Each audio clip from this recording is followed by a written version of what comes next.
corresponden a cavidad oral y otras áreas que corresponden a orofaringe. Y se añade también alguna otra área debido a la agresividad que tiene. Para llegar a un diagnóstico de cáncer es necesario también diferenciar lesiones premalignas, lesiones que pueden llegar a malignizarse, y si a tiempo uno lo descubre, los detecta, puede hacerse un manejo y evitar todas las complicaciones, todos los riesgos, la mortalidad que conlleva este tipo de lesiones en cavidad oral. Igual definir factores de riesgo y un adecuado manejo, ¿no? Evitar los factores de riesgo, de repente potenciar algunos factores protectores para la mucosa de la cavidad oral. Bien.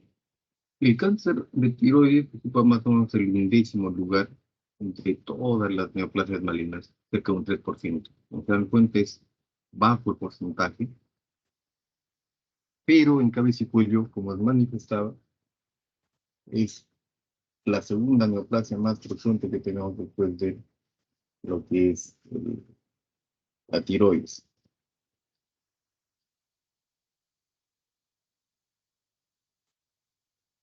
Con respecto a la causa de muerte, bueno, la parte cardiovascular lo más frecuente, pero la parte oncológica, que a veces va en aumento, es entre comillas rara con respecto a las otras neoplasias, pero tiene bastante importancia con respecto al amor y mortalidad. En el caso de pacientes cánceres avanzados, pues tenemos que mutilar al paciente para hacer un manejo quirúrgico, terapéutico, curativo, o de repente el paciente ya en estadio avanzado, su pronóstico es muy bajo. Cada vez aumenta más la incidencia de este tipo de neoplasia. Como factor de riesgo epidemiológico, es importante tener en cuenta la asociación del tabaco y el alcohol. Más severa en varones mayores de 60 años. Sin embargo, últimamente estamos viendo ya pacientes jóvenes, ¿no? La cuarta década, eh, hasta la tercera década, y más también se está viendo en pacientes de sexo femenino. De acuerdo al sitio que se dé dentro de la cavidad oral, puede darse entidades clínicas diferentes, con tumores con crecimiento exofítico, se ven tumores de crecimiento hacia afuera, o puede haber lesiones con crecimiento endofítico, con crecimiento hacia adentro de la mucosa, y de acuerdo a su sitio puede ser invade el hueso, invade otras estructuras de partes blandas de alrededor, lo cual va a de repente a trascender de que el paciente tenga metástasis ganglionarias evidentes o tenga alguna alteración de la función masticatoria o fonatoria. A nivel mundial, la incidencia en varones más alta es en Francia y en mujeres en la India. De por sí, en la India es el sitio donde más alta la incidencia de casos a nivel general, ¿no? Con respecto a la cavidad oral. Esto asociado a lo que es en Francia el consumo del tabaco y en la India también el tabaco oral. Como había manifestado, en la anatomía quirúrgica tenemos estos subsitios, es el labio, la lengua, el piso de boca, la gingiva, la mucosa oral, el trígono retromolar y el paladar duro. En la anatomía clásica, nosotros vemos que la parte del paladar nos divide en el paladar duro y paladar blando. En la anatomía quirúrgica de este cuello, el paladar blando corresponde a orofaringe. La parte de la fosa amigdaliana con la amígdala corresponde a orofaringe. La parte de la faringe posterior corresponde a orofaringe. La parte de la base de lengua, la parte de la bilingual, la parte posterior, esa es la base de lengua, corresponde a orofaringe. Y estas áreas que le estoy mencionando, que es el paladar blando, la base de lengua, fosa amigdaliana, no son para manejo quirúrgico per se. De acuerdo al protocolo de estos pacientes lo mandamos a oncología, aquí en radio. ¿Y por qué? Porque la agresividad de estos tumores es alta y el manejo quirúrgico resección en bloque es casi imposible sin maltratar los- las estructuras vasculares como la carótida interna. Por el tema de resección y reconstrucción es difícil. Actualmente en algunas otras latitudes se hace la cirugía robótica, donde es más preciso, ¿no? El robot Leonardo, el robot Da Vinci, así se llama, ya se procesa en forma de computadora y se ve los cortes que se pueden hacer y se hace la resección, obviamente. Eso no tenemos, no contamos con esa tecnología. De por sí, las guías indican el manejo con quimioradios por el tema de los bordes quirúrgicos en forma tridimensional. Entonces, la cavidad oral desde el punto de vista quirúrgico, cabeza y cuello, vemos desde la unión del piel del bernoleón de los labios hasta el paladar duro. Acá vemos, si uno abre la boca y lo ve a la persona o uno mismo se ve en el espejo, se va a dar cuenta que hay diferentes matices de rosado, rojizo, ¿no? Va a haber áreas en donde la mucosa oral es un poco más lisa, más fina, más flexible, comparado por ejemplo con la encía superior que es un poco más dura, con el paladar duro que es mucho más fibrótico, más duro la mucosa. La lengua tiene las características de la mucosa diferentes, el piso de boca mucho más flexible. Entonces las características va a depender de la histología, del tipo eh,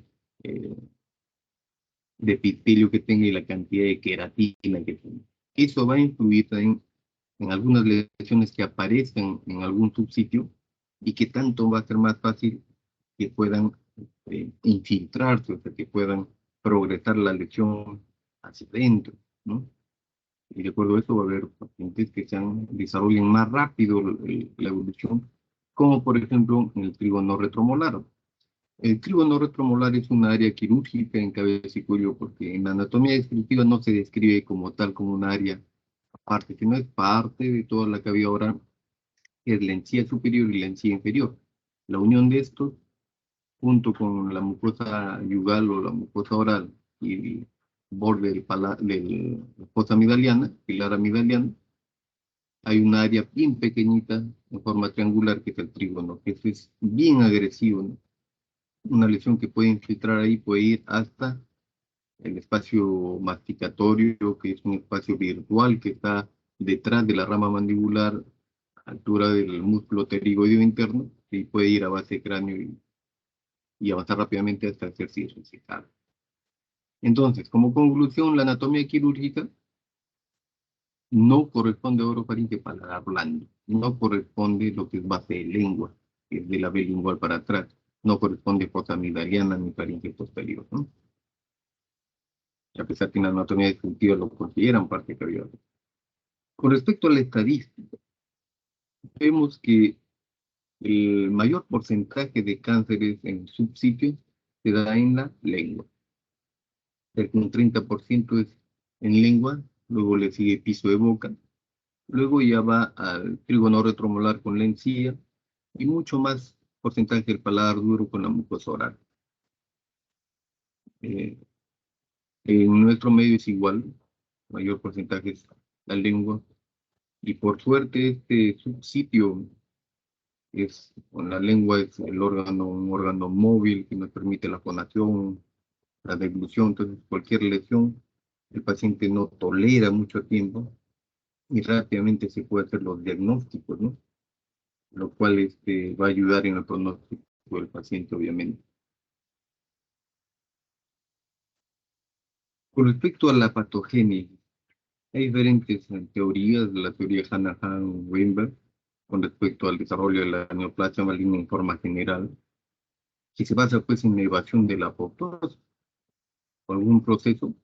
Se va de la apoptosis, hay PET de los signos inhibitorios, hay proliferación autónoma, angiogénesis, liberación de factores de crecimiento, lo cual va a proceder a que haya una alteración en la arquitectura, una alteración en una lesión premaligna o una displasia, De la displasia puede ir al grano salemo, grado severo, hasta tener desarrollar un cáncer in situ, hasta un cáncer infiltrativo más profundo.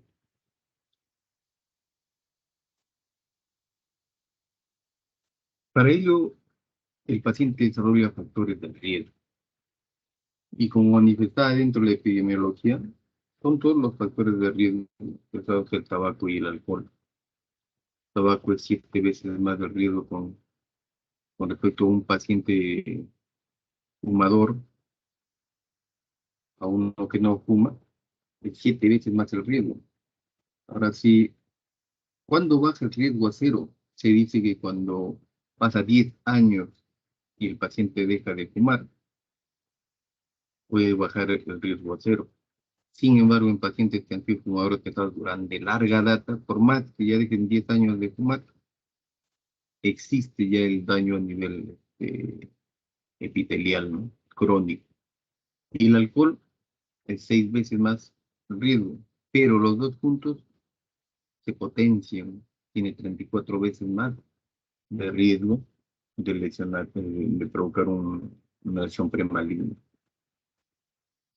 Se asocia a deficiencia de vitamina A con respecto a los procesos regenerativos de alguna lesión que se tenga en la mucosa oral con traumatismos crónicos y la susceptibilidad genética. Aquí eso es el que de repente tiene más peso en pacientes jóvenes, donde no hay de repente un riesgo determinado, donde hay una alteración de la reparación del DNA o una alteración del citocromo P450.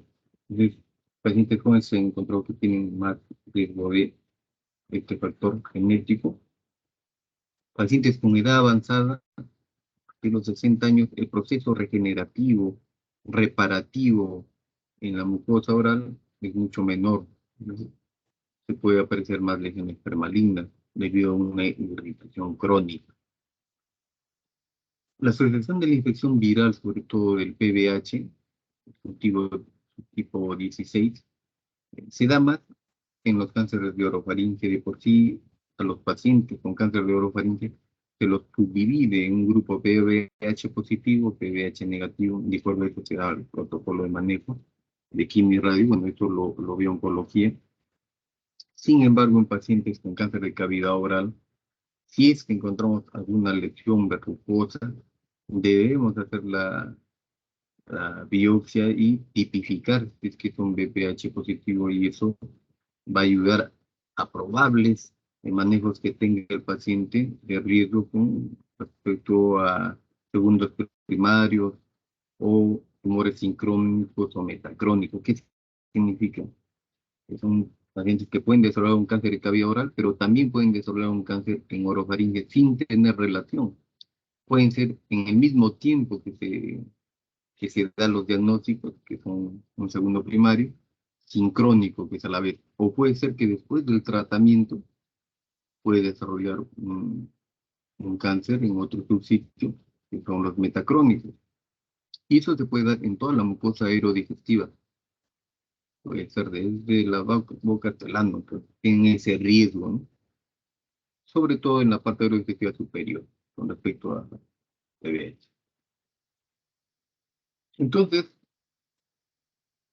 tenemos pacientes que antes de desarrollar un cáncer localmente invasivo o infiltrante, ya tuvieron lesiones premalignas.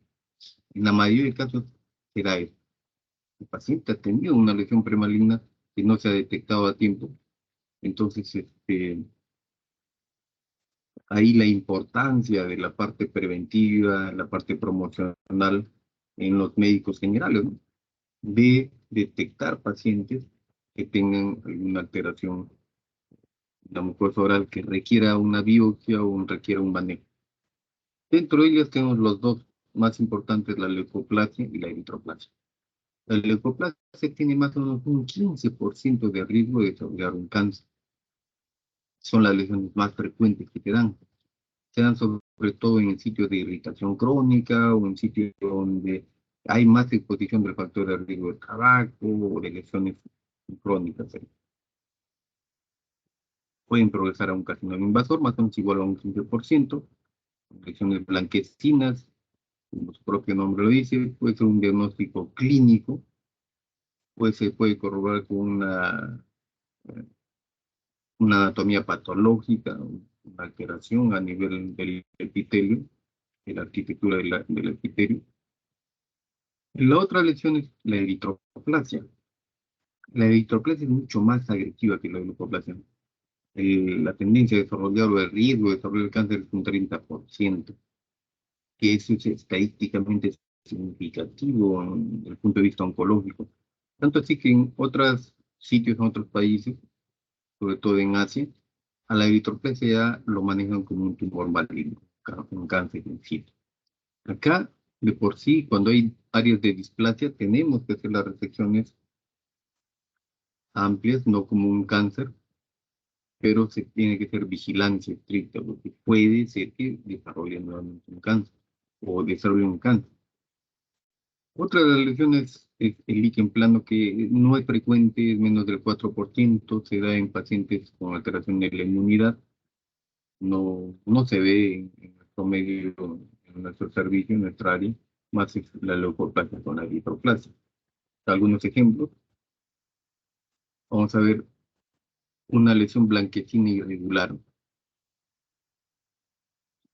un aumento en la mucosa oral, pero si ustedes ven acá la fecha, la lesión no solamente es esta área blanquecina, sino va un poco más abajo, donde no es tan notorio. La mayoría de veces en el borde lateral, donde hay contacto con los dientes, donde hay lesiones crónicas. Esta es la lesión típica leucoplásica. ¿Cuál es el manejo? Se tiene que resecar esta zona, en este caso como es una lesión grande, se reseca y se ve qué factores de riesgo tiene este paciente y qué factores podemos potenciar para evitar posibles posteriores lesiones. Una es alcalinizar el pH de la mucosa, de la cavidad oral, convertiendo un pH alcalino. Sabemos que el pH ácido potencia a las lesiones o proliferación maligna, potencia los procesos infecciosos. Entonces, con bicarbonato de sodio se, se indica, también se recomienda en esos casos para evitar la progresión de la leucoplasia. La eritroplasia se ve la parte rojiza, moteada con áreas blanquecinas, que como manifestadas son lesiones mucho más agresivas. Con respecto a la histopatología, ya una lesión en cavidad oral, vemos que el 90% aproximadamente es carcinoma epidermoide. La mayoría de lesiones en la mucosa oral van a ser carcinoma epidermoide. Y de por sí, en cabeza y cuello, la neoplasia maligna más frecuente es carcinoma epidermoide. Y lo pueden considerar también los sinónimos: carcinoma escamoso, carcinoma epitelial, el epitelio, ¿no? Las otras variantes que tenemos a seguir es los cánceres de la glándula salival menor. Y dentro de ellos tenemos el carcinoma adenoide quístico, tenemos el adenocarcinoma. Luego tenemos otras variantes mucho menos frecuentes, pero que siempre al año tenemos un par o tres, como es el melanoma. Puede haber linfomas y sarcomas mucho más bajo grado, que es como ayuda diagnóstica a veces a oncología, a biopsia, ¿no? El carcinoma epidermoide tiene un comportamiento invasor loco regional. ¿Qué significa eso? Que además de estar invadiendo la parte local en la cavidad oral, o sea, cualquiera de los sitios mencionados, tiene comportamiento regional, se va a los ganglios del cuello.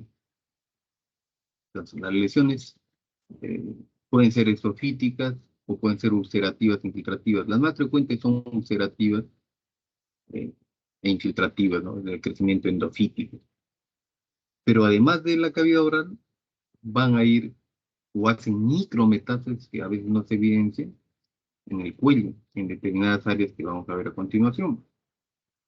de tal manera que nuestro tratamiento o nuestro diagnóstico y tratamiento tiene que ir enfocado tanto en la parte local, cavidad oral, como en la parte regional en el cuello. Es imperativo hacer un estudio diagnóstico en los dos lados. Obviamente en la cavidad oral es simplemente abrir la boca y ya tenemos una lesión que tenemos que ratificar o corroborar con este, estudio histopatológico. Pero la parte regional a veces no se palpa o a veces tenemos dudas, entonces tenemos que hacer otros estudios. Ejemplos, un cáncer en el borde lateral posterior de la lengua hasta el trígono retromolar, lesión ulcerativa. Dos cánceres crónicos en el paladar duro y cerca del trígono retromolar, probablemente sean los mismos, aunque son cancerización. Cáncer de gingiva superior, de la encía superior. Además de la encía, ya está invadiendo el surco vestibular, ya dos subsitios, y también va al paladar duro. Hay tres sitios comprometidos. Cáncer de la mucosa, la comisura labial, raro. Cáncer en la cara dorsal de la lengua y punta de lengua, un tumor maligno en el punto de la lengua, un cáncer en encía inferior persistente, la paciente fue operada, persistió la enfermedad, le dieron quimio y radio, igual persistía la enfermedad.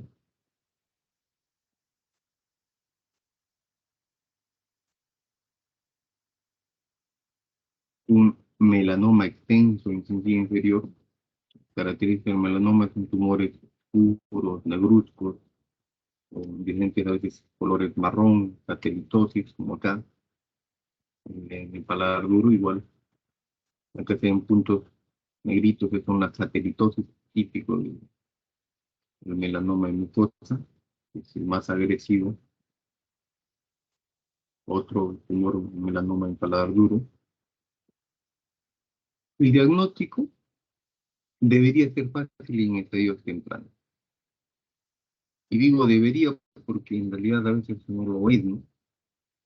Porque pacientes vienen con lesiones avanzadas, lo cual se hubiera podido evitar con un diagnóstico clínico temprano. Entonces, como un dogma en nosotros es que un paciente con una lesión en la mucosa oral que persista más de 2 semanas debe tener biopsia para descartar que es un tumor maligno o para confirmar. Y si puede dar confirmatorio, seguir con todo el protocolo de diagnóstico de estadiac.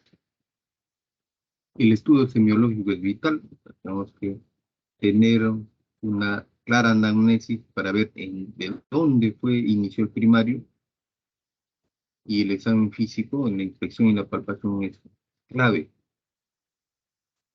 En todo paciente que viene ya al consultorio y no tiene diagnóstico como tal, se tiene que hacer un rápido diagnóstico clínico, de repente ahí hacer una biopsia quirúrgica si es que es posible, si no se lo deriva a cirugía menor y ahí empezaría el pedido de otros exámenes, como cuáles. Los estudios de imagen para detectar ganglios metastásicos o micrometástasis, la ecografía de partes blandas. La ecografía tiene más sensibilidad y especificidad que la tomografía y la resonancia magnética, sobre todo en ganglios menos de 1 centímetro. El tamaño normal de un ganglio es de 1 centímetro, de 10 milímetros. Cuando es más grande, se llama adenomegalia. Pero un ganglio menos de 1 centímetro puede tener también micrometástasis, ¿no? Entonces, en la ecografía lo va a detectar y nos va a decir una adenopatía sospechosa del secundarismo. Es secundario a primario, que es en la cavidad oral. Entonces, puede ser que sea un ganglio pequeñito y ser una adenopatía, no ser una adenomegalia, obviamente. Es una adenopatía sospechosa metastásica. O puede nosotros palpar en menos de 1 centímetro y haber una adenopatía sin ser adenomegalia con una sospecha. Entonces, además de pedir una biopsia quirúrgica, pedimos una biopsia aspiración con guía ecográfica. ¿Qué significa eso? que le hacen un estudio citológico mediante una biopsia con punción con aguja fina, que es la VAP. Va el paciente, lo ve el ecografista con el patólogo, el radiólogo lo está viendo ahí en la imagen y el patólogo le da con una aguja, le hinca, trae el contenido y eso se ve en un microscopio, un estudio citológico de células. Pero ya tenemos un estudio perdón, histopatológico de tejido, de la lesión de la cavidad oral, y tenemos un estudio citológico de los ganglios del cuello. Con eso ya tenemos el tumor y también probablemente la metástasis ganglionar. Sin embargo, si ya vemos que es tan evidente el tumor, se tiene que hacer un estudiaje de la metástasis a distancia. Le pedimos una tomografía macizo facial con contraste, tanto del cerebro, macizo facial, cuello, tórax, abdomen y pelvis. Eso se llama setup, lo llamamos como setup, o sea, sigla. Con contraste pedimos todo un setup, ya lo estamos estudiando la parte de metástasis a distancia.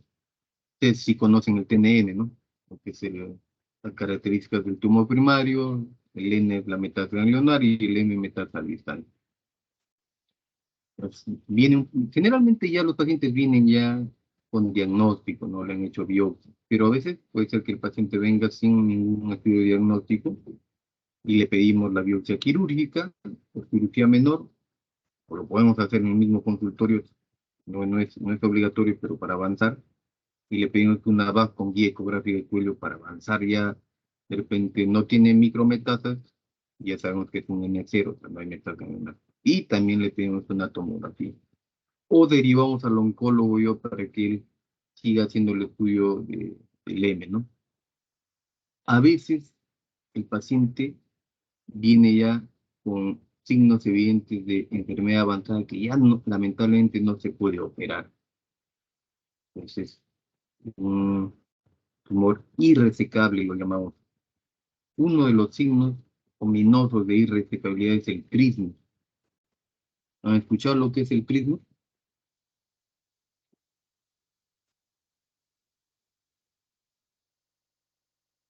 La apertura bucal.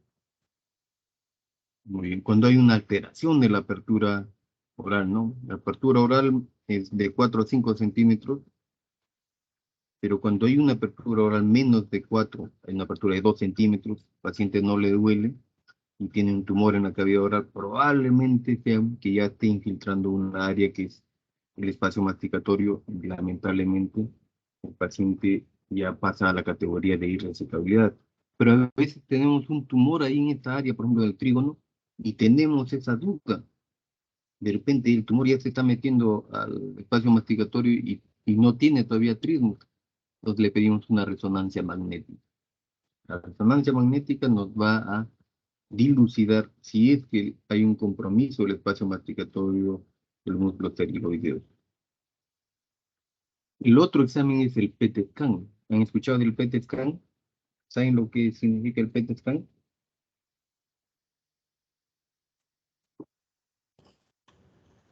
La tomografía por positrones, creo que es, por, sí, Así es. algo, sí, emisión de Ah, positrones. así es. Tomografía por emisión por positrones. ¿Qué detecta? ¿Cómo es el mecanismo de función de esta tomografía? ¿Saben?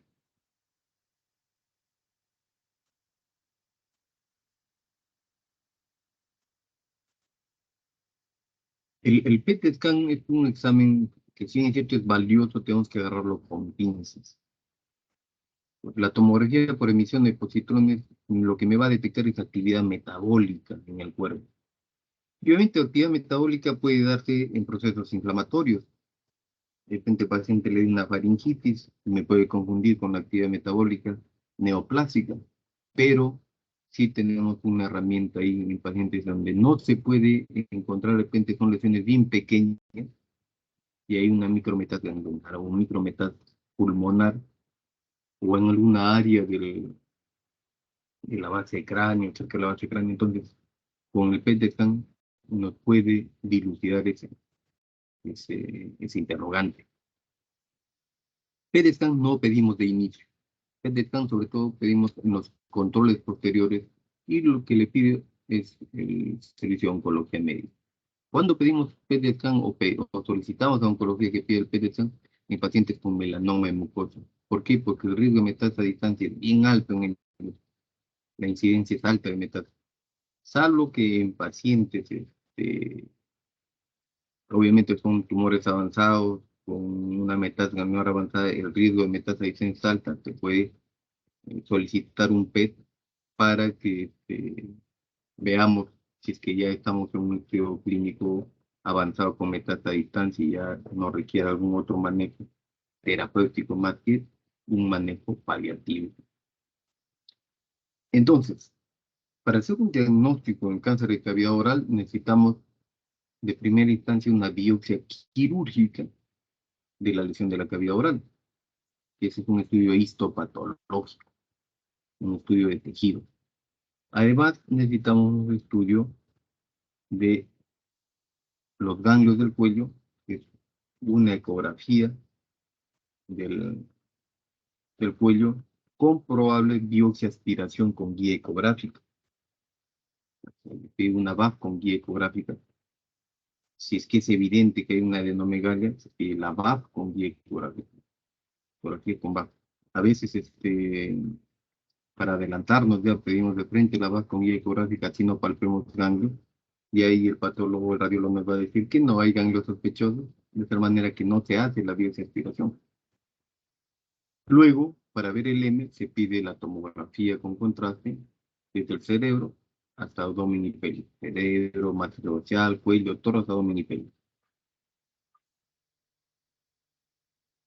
Las armas importantes que nosotros tenemos en cabeza y cuello es la inspección y la palpación. En el examen físico y la palpación va de la parte superficial y la palpación profunda.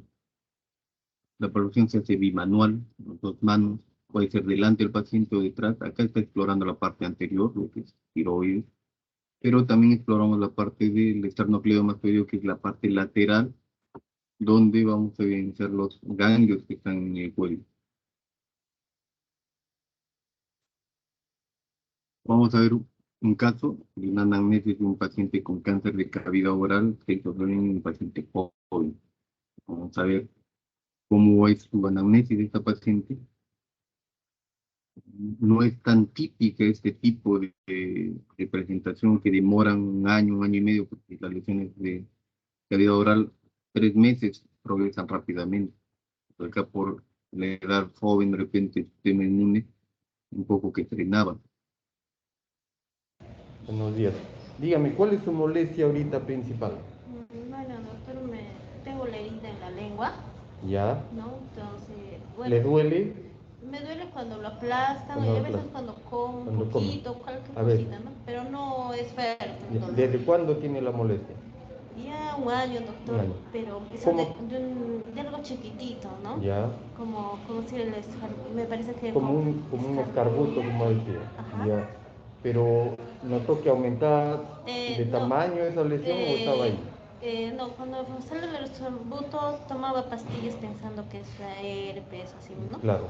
Como ya justo esos meses empezó la pandemia, Ya. fue casi en mayo del año pasado, y empezó chiquitito era, ¿no? Entonces me tomé el Siglovir, ¿no? Así me lavaba con sal, con esas cositas. Claro.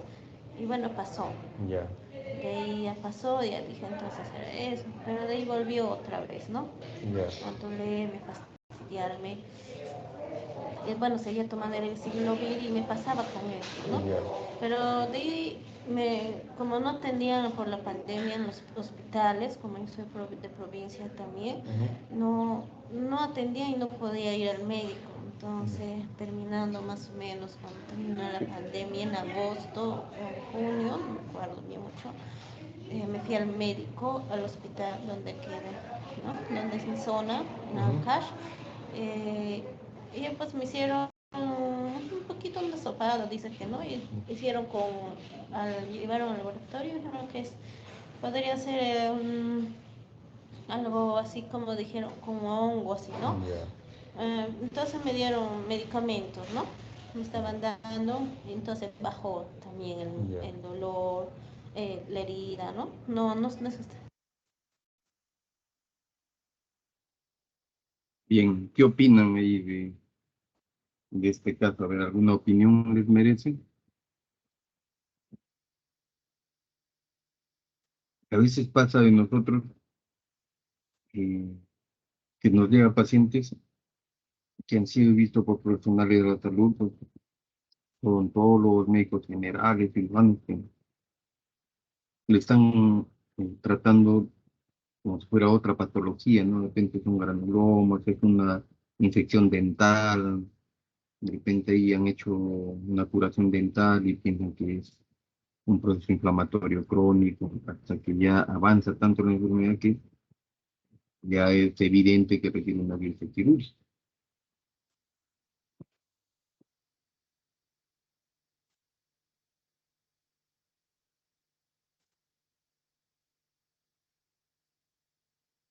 No hay ninguna opinión con respecto a eso.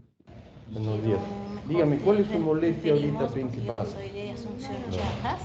de Chacas, claro. Después me refirieron a Huaraz, a la ciudad de Huaraz, y ahí me refirieron, pero me daban cita nomás todavía, ¿no? Bien. Tal mes, tal día y nada todavía, ¿no? Me hicieron una biopsia, pero después el médico me dijo, me llamas, cuando está la biopsia te voy a avisar, hay que, por si acaso hay que hacerlo, ¿no? No hay de más. Claro. Y bueno, entonces en eso Y... él hicieron la biopsia, pero la habían perdido, ¿no? Uy, caramba. Entonces 4 meses no había nada, le llamaba al médico, me dice seguro recién está demorando por la pandemia, no sé. He ido a Huaraz sin nada, me dijeron que había. Vuelve el médico, dijo, Repitieron nuevamente la biopsia. de ahí me dijo otra vez, señora. Dígame, ¿y estaba una bolita, había crecido algo o siempre se Sí, mantenía igual? sí, sí. Ha crecido, así creció. Ajá, un poquito menos ¿De era. qué tamaño era más o menos? Un poco menos, más chiquito. Pero ¿de qué tamaño más o menos era en ese tiempo cuando creció? ¿2 centímetros? ¿1,5 centímetros? ¿3 centímetros? Será que un centímetro menos, no sé, de Pequeño esto, era, un poquito bien menos que pequeñito. esto. Ajá. Ya, Y bueno, de ahí me hizo la biopsia. Entonces, ya, cuando me hicieron el doctor la biopsia, ya no me dolía tampoco. no le, Me sentía aliviada ya, claro, porque lo sacaría un casi pedacito todo, y entonces claro. no, lo sentía aliviada, ¿no? Que no tenía nada, Y pero dígame, ¿ha sangrado alguna vez? no ha sangrado. Molestia no va para masticar, así con el roce, ¿no? Sí hay momentos, ¿En el depende. cuello notó alguna bolita, algo? No, el cuello Nada. no he notado ninguna Ya. molestia ni ¿Alguna opinión?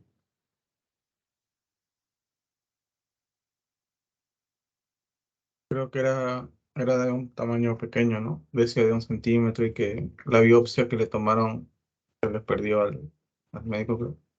Creo que eso no debería pasar. No, pues, o sea, miren, imagínense, por suerte esta jovencita no creció tumor tanto, pero vemos casos en que, el tumor se incendia, crece, pero de una forma sorprendente que es difícil hacer el manejo rápido, ¿no? Eso como médico general no debemos permitirnos. Siempre pensar que de repente se puede complicar algo, sobre todo pensando en una clase maligna, ¿no?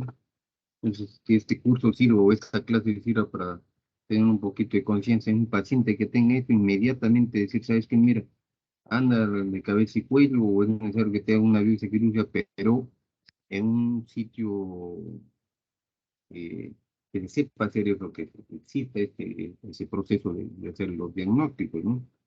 Porque a veces hacen más la biopsia, no sacan buen tejido, entonces se alarga el diagnóstico y se empeora el pronóstico del paciente. Bien, se hace el examen físico. Acá, aquí la lengua. Eso, muy bien. Ahora, la lengua para arriba, llévelo al paladar. Eso, abriendo la boca. Para arriba la lengua. Eso. Para un lado, para el otro lado. Ya, para el otro, para ese lado ponga la lengua. Entonces, se ve una lesión, un área leucoplástica, una lesión exofítica, un borde lateral. Vamos a ver en el examen físico. No hay que preocuparse ni por la hija por nada, es por usted. Usted debe preocuparse por eso. El cabello, no, ahí, el examen de cabello oral es bimanual. Vamos a ver los sitios de la cabello oral. Ahora la boquita. Aquí la lengüita para este lado. Entonces, es el borde lateral posterior de la lengua, ya yendo al tercio posterior, yendo como a base lengua. Se ve un área de leucoplasia, hay una lesión exofísica ulcerada con una área fibrina central más o menos de 2 centímetros, más o menos cerca de 3 centímetros toda la lesión. Entonces hacemos palpación bimanual para llegar al, póngalo normal, normal, normal, para el piso de boca. Acá vemos los dientes, el diente está mesializado, está direccionado a la izquierda. Lo más probable esto tiene que ver con las lesiones que tiene ahí. Entonces, después, profilácticamente, tenemos que ver estos dientes para ver si es que o se retira o se lima o se hace, utilizan una férula, porque estos probablemente sean los causantes. Baje la cabecita. Les voy a hacer la palpación del grupo 1B, en la región submaxilar. Acá lo palpo la glándula submaxilar y acá palpo ganglitos ganglios, menos de 1 centímetro, que son de características blandas, móviles, no impresionan que tengan alguna alteración.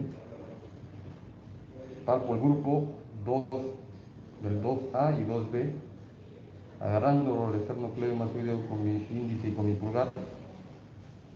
Estoy haciendo una palpación del grupo 2, no veo nada. Grupo 1A, un mentoniano, estoy palpando acá un ganglito, chico, pequeño, menos más o menos de medio centímetro. Voy al grupo 3, acá a esta altura, el cartílago tiroideo, siempre agarrando el esternocleidomastoideo. Primero se hace una palpación superficial y luego se hace una palpación profunda. Grupo 4, tercio inferior, el esternocleidomastoideo, más el grupo 4 es relación con el compartimiento del espacio visceral, pero igual tenemos que palpar. Y el grupo 5, supraclavicular, siempre cuando se examina al paciente para que se relaje los músculos, lo llevamos al lado ipsilateral. Se baja un poquito la cabeza y palpamos. Palpo también un ganglio pequeñito. Igual hacemos con el otro lado. Ya hacemos la palpación del grupo 2, 3, 4, grupo 5, grupo 1B, 1A es para los dos. Bien, entonces, ¿qué edad tiene usted? 32. 32 años. El paciente sexo femenino, 32 años, tiempo de evolución, un año y una lesión en lengua. ¿Usted fuma? No fuma. ¿Usted toma alcohol frecuentemente? No. No toma. Entonces, ¿cuál es el factor de riesgo en ella? Probablemente sea genético con las lesiones crónicas que está teniendo por los dientes. Listo, es todo. Entonces, ven ahí, es el examen físico básico que se hace en un paciente de una lesión cavidad oral y cuello. Siempre revisamos el cuello y van a ver en el tratamiento, casi siempre hacemos disección de cuello, o sea, operamos el cuello, así no tenga ganglios positivos. Entonces, ya teniendo un diagnóstico, le hicimos la biopsia, salió positivo, un carcinoma epidermoide, entonces vamos a ver las características que tiene la estratificación, el TNM. Este TNM, vamos a ver, solamente en base al tamaño tumoral. Sin embargo, ya a partir del 2017, el TNM, el T, está en base a dos aspectos, el tamaño tumoral y el DOI, que se llama. ¿El DOI qué significa? Es la profundidad de la invasión. Eso no quiere decir el grosor del tumor. Puede ser que el tumor sea grueso, exofíticamente, eso no se mide lo que está profundo adentro de la mucosa, su mucosa o la lámina, ¿no? Entonces, de acuerdo a eso, se basa el T1, si es un tumor menos de 2 centímetros, con un DOI, así lo llamamos nosotros, menos de 5 milímetros. Un T2 puede ser menos de 2 centímetros, igual como un T1 el tamaño, pero un DOI mayor de 5 milímetros, o un tumor mayor de 2, pero menos de 4 centímetros, y siempre un DOI menos de 10 milímetros. Estas características, un poco más es para los residentes de especialidad. Lo que es importante, quiero que ustedes sepan, es que la clasificación del T se basa en el tamaño y en la profundidad de la invasión. De tal manera que puede ser que un paciente tenga un tumor pequeñito, de 1 centímetro, pero si es que tiene una profundidad menos de 1 centímetro, o sea, mayor de 5 milímetros, puede automáticamente pasar a ser un T2, un estadio clínico 2. Igual en el estadio 3, igual menos de 10 milímetros, un tumor de 2 a 4 centímetros. O sea, con el tiempo veíamos, se hacía caso a la clasificación en base al tumor nada más, y vemos que un T1 menos de 2 centímetros, pero si había una extensión más profunda, hubiera podido pasar al T2. La clasificación y el manejo es quirúrgico un poco más agresivo. El T4A y T4B no han cambiado. El T4A invade la cortical del hueso, o sea, ya invade hueso, invade tejidos blandos, puede invadir el seno maxilar o la piel. Y el T4B, que nosotros lo consideramos irretecable, o sea, ya no lo podemos operar lamentablemente, es un tumor que invade el espacio masticatorio, la base del cráneo y la carótida interna. Si un paciente se ve en la tomografía, cuando vemos esto, en la tomografía, en la resonancia magnética, si vemos que está invadiendo estos compartimentos, estas áreas, ya no lo operamos al paciente, pasa a manejo paliativo. Igual es acá en el T4A con el T4B, lo mismo, ¿no? El T4A, por ejemplo, un tumor mayor de 4 centímetros y el DOI, la profundidad mayor de 10 milímetros, o cualquier tumor que invade estas estructuras que había mencionado, el hueso, invade el seno maxilar o la piel, ponen acá una tingencia con respecto a la erosión superficial del hueso. Y el T4B igual, ¿no? Que invadió base cráneo, paso masticatorio, arteria carótida interna. Con respecto al N, además del tamaño, también se ha agregado el compromiso de la cápsula del, del ganglio, ¿no? De tal manera que N0, que no hay evidencia de ganglio, NX no se puede valorar, N1 hay un ganglio menos de 3 centímetros, y ese ganglio menos de 3 centímetros, el tumor no invade la cápsula del ganglio. En el N2 lo dividen en 2A, 2B y 2C, 2A, si es que hay un ganglio de 3, más de 3 centímetros, pero menos de 6 centímetros. Y el N2B si hay múltiples ganglios, más de un ganglio, todos menos de 6 centímetros. Y el N2C puede ser que sean bilaterales o contralaterales.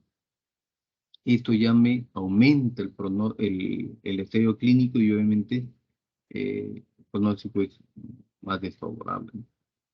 Y el N3, cuando es un ganglio más de 6 centímetros, o puede ser cualquier tamaño, donde ya haya invasión de la cápsula del ganglio. El MX, el M0, el M1, cuando hay metástasis distante. De tal manera que tenemos los estadios clínicos. Estadio 1 y 2 es etapa precoz, inicial, y estadio 3 y 4, etapa avanzada. El estadio 1 y 2 son T1 y T2. Y el estadio 3, si el paciente tiene un ganglio metastásico, así sea un tamaño pequeño, pasa automáticamente a un estadio 3, un cáncer avanzado. Y el estadio 4, lo que nosotros operamos son hasta el estadio 4A. El estadio 4B, si es un T4B, ya no lo operamos. Si es un N3, va a depender si es que es quirúrgico o no. Y estadio 4C es cuando hay metástasis a distancia, ahí sí también el manejo ya es paliativo, tanto en el 4B, T4B, como en el 4C. Se tiene que evaluar riesgo y beneficio en estos pacientes. Lo que mencionaba, en la metástasis ganglionar, el NE, esa es la extravasación extracapsular, es negativo en todos, en los N1 y N2, salvo en el N3 y el N3B, metástasis en cualquier ganglio con clínicamente compromiso de la extracción extracapsular. Algunos ejemplos: un cáncer de encía inferior, avanzado, donde se ve que hay una simetría. Nosotros podemos dividir los maxilares, hacemos esto en maxilofacial, un cuadrante superior derecho, que es el 1, cuadrante superior izquierdo es el 2, inferior izquierdo el 3 y el inferior derecho el 4. En el cuadrante 4 una simetría en la mandíbula. Se abre la boca y un tumor rojístico. El paciente ya está con una sonda, acá no había porque el paciente ya no podía alimentarse. Hace una tomografía y se evidencia este tumor rojístico con un compromiso ya de tejido óseo. GT sería de acuerdo a lo que había mencionado.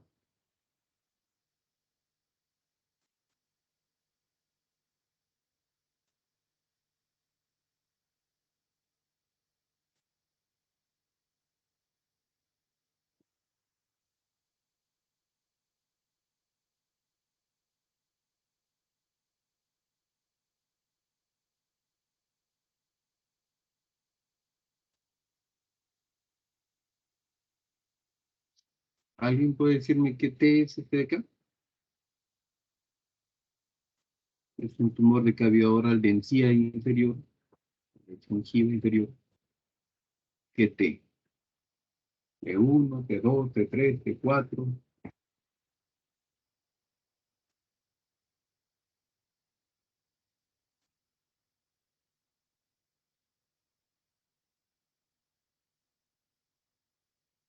T4, doctor.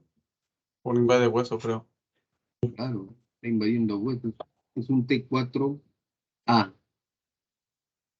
Invade hueso. No invade el espacio masticatorio, es un T4A. Este paciente también, a la infección, vemos que hay una simetría en la comisura labial y un cuadrante 3 con la región gingival inferior izquierda, un aumento de volumen, y acá perdió ya la simetría, eso me está indicando que el tumor ya está invadiendo partes blandas y el nervio, que es el nervio facial, ya lo invadió. En la tomografía se ve menos cantidad de tumor, pero es infiltrativo. Además, estructuras en T4A. Entonces, la tomografía con reconstrucción volumétrica ósea, se saca, se lo reconstruye para evaluar el grado de resección. Vayamos al manejo. El manejo en estadios clínicos precoces tempranos, que es el 1 y 2, incluye la cirugía o radioterapia. Nosotros, en un hospital, hacemos la parte quirúrgica. Estadio 1 y 2 es eminentemente quirúrgico. En el estadio 3 o 4, ya además de la cirugía, agregamos radioterapia y en algunos casos evaluar el uso o no de quimioterapia. Entonces, de por sí cirugía y radioterapia. Obviamente sí son resecables. Y la cirugía va a incluir tanto la parte local, o sea, tumor de la cavidad oral, como la parte del cuello. Y la parte del cuello, hacemos el manejo del cuello, que corresponde a este protocolo. Si el paciente tiene N0, no hay evidencia citológica de que haya un ganglio positivo y está en un sitio donde tiene alto riesgo de micrometástasis, vamos a ver posteriormente, se hace una disección selectiva, se le llama. La disección selectiva, esas siglas son disección de cuello supra-homoyoidea. Eso implica 3 grupos ganglionares, que es el 1, el 2 y el 3, que vamos a ver después. O le dan radioterapia. De por sí nosotros hacemos disección supra-homoyoidea, salvo que sean pacientes con alteraciones o comorbilidades que sea inoperable que la radioterapia. En N1 ya hay un ganglio, ya le hacemos una disección de cuello, los 5 grupos ganglionarios, pero una disección modificada. Y en N2, N3 hacemos una disección radical. Ya vamos a ver más radioterapia, vamos a ver los tipos de disección de cuello. Para hacer la disección de cuello nosotros tenemos que saber la anatomía del cuello, obviamente. La anatomía del cuello está en base a triángulo. Acá tenemos el triángulo formado por los dos dientes del ligástrico con el ioides, el triángulo mentoniano, que es el grupo 1A, lo llamamos. Acá tenemos el otro triángulo, el triángulo submaxilar, formado por los dos vientres posterior y anterior del ligástrico y la mandíbula, 1B. Luego, en las fascias aponeuróticas del esternocleidomastoideo, evidenciamos otro triángulo que el esternocleido, la clavícula y el trapecio, triángulo supraclavicular, el grupo 5. Como músculo satélite, el esternocleidomastoideo, detrás va a estar la yugular interna, y ahí se van a formar los grupos ganglionares, los más, mayor cantidad de ganglios. La cadena ganglionar más, digamos, que es la yugular interna. Entonces, para que vean los planos anatómicos, primero vemos el platisma, después ya encontramos el plexo cervical superficial con la yugular externa. Esto lo limpiamos, lo sacamos, resecamos, excepto con la rama del gran auricular. En este plano un poquito más profundo encontramos al nervio espinal, que lo tenemos que conservar siempre, o tratar de conservarlo siempre.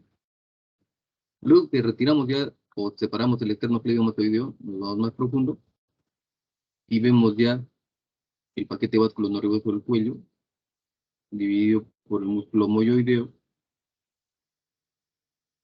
Acá tenemos la glándula submaxilar, acá se ha cortado el tronco tirolingofacial, arteria carótida primitiva, el nervio frénico con el plexo braquial, plexo cervical profundo, el nervio espinal. Entonces, ¿qué estructuras nosotros limpiamos? Las estructuras extraganglionares. Obviamente todas las áreas donde hay los ganglios, retiramos la glándula submaxilar, retiramos el músculo moyoideo, y en algunos casos vamos a retirar el esternocleidomastoideo o la vena yugular interna, de acuerdo al avance de la enfermedad del ganglio, ¿no? Casi siempre conservamos el nervio espinal, conservamos la arteria carótida, obviamente, conservamos el nervio hipogloso que está acá, conservamos el plexo braquial, el nervio frénico. Acá hay una foto en donde ya retiramos la yugular interna y nos quedamos con la carótida, el nervio vago, las ramas del hipogloso, plexo braquial. Estas direcciones hacemos de acuerdo al tipo de ganglio, el compromiso del ganglio. Otro imagen. Para eso tenemos que saber la organización del sistema linfático. Los ganglios linfáticos, tenemos cerca de 300 ganglios en la cabeza y el cuello, distribuidos en grupos. Y cada grupo van a llegar a aferentes y eferentes de determinadas zonas anatómicas, tanto superficiales como profundas. En este caso, tenemos que hablar la parte profunda de lo que es la cavidad oral. Entonces, el sistema linfático puede ser agrupado como lo manifestaba. ¿Qué grupo nosotros vamos a considerar en las divisiones de cuello de cavidad oral? En el grupo pericervical, o sea, alrededor del cuello, tenemos 5 grupos. De estos 5 grupos, occipital, mastoideo, parotidio, vamos a tener 2 grupos que vamos a disecar. El grupo submaxilar y el grupo submentoniano. El grupo submaxilar está alrededor de la glándula submaxilar y está más o menos, consta de 6 a 8 ganglios, y estos se distribuyen en 4 subgrupos alrededor de la glándula, que puede ser preglandular y retroglandular, y alrededor de los vasos faciales, prevascular y retrovascular facial. ¿Qué drenan ahí? La región anterior de la cara, porción interna de los párpados, bordes de la lengua, encías y parte del piso de boca y la glándula submaxilar, o sea, cavidad oral. Ese subsitio nosotros le llamamos grupo 1B. Y ese subsitio es el que más drena los tumores de cavidad oral. Ahí es donde más drenan. Y tenemos que sacar unos 6 a 8 ganglios más o menos en este grupo. El otro grupo es el grupo submentoniano, ubicado entre el submentoniano, y hay 2 a 3 ganglios nada más. ¿Qué drenan ahí? Labio inferior, mentón, piso de boca, cara inferior y punta de la lengua. Las otras cadenas que tenemos es la yugular externa que no hacemos, si bien es cierto lo retiramos, pero no consideramos ganglios ahí que puedan disecar. La cadena yugular anterior, el grupo cervical profundo. En el grupo cervical profundo lateral, ese es lo que es el músculo satélite del esternocleidomastoideo, lo dividimos en tres cadenas. La cadena yugular interna, que es la más importante, la que tiene más ganglios, la cadena espinal y la cadena cervical transversa. Este grupo cervical profundo lateral es el que disecamos como tal, además de los otros grupos periférico, somaxilar y submentoniano. Entonces, la cadena yugular interna, que es la vía principal, consta de cerca de 20 a 30 ganglios. Y esta cadena lo dividimos en tres niveles acá. El nivel 1, el superior, está entre el vientre posterior digástrico y el tronco venoso tirolingofacial. Este nivel nosotros le llamamos grupo 2, que justo en ese sitio lo divide el nervio espinal que está saliendo saliendo del cráneo con el yugular interno, está en la parte del cuello. Lo divide en grupo 2A y grupo 2B, si es anterior o posterior respectivamente. Debajo del tronco tirolingofacial hasta el músculo moyoideo es el otro nivel que nosotros llamamos grupo 3.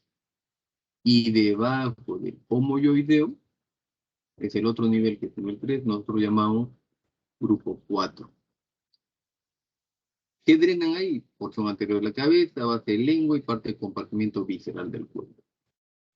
En el lado izquierdo, este grupo va a concluir en el ángulo yugulo subclavio izquierdo, que ahí se introduce el conducto torácico.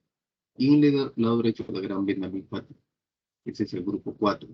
Estos grupos son bien, bien importantes, sobre todo en las decisiones que se hacen cuando se trabaja en tiroides, faringe. Pero en un paciente con metástasis ganglionar de cavidad oral se tiene que también disecar y evaluar estas zonas. Los otros dos grupos, la cadena espinal y cervical transversa, lo llamamos grupo 5. De la cadena espinal lo llamamos grupo 5A, que está obviamente por el nervio espinal secundado, y hay cerca de 10 a 15 ganglios, así tienen bastantes ganglios. Sin embargo, acá no llegan los vasos eferentes de la cavidad oral. Es bien raro, salvo que haya una metástasis cercana en el grupo 4. En cambio, en la cadena cervical transversa, que es el de menos cantidad de ganglios, 4 a 6 ganglios, es la parte supraclavicular con respecto a la arteria cervical transversa. Esto sí tiene relación con el grupo 4, ¿no? Y lo que es la gran vena linfática en el lado derecho y el conducto torácico en el lado izquierdo. Luego sigue los grupos cervical profundo yuxtavisceral, o sea, alrededor de los órganos del espacio visceral. Eso más lo ven en lo que es tiroides, laringe, ¿no? Esos son los otros grupos.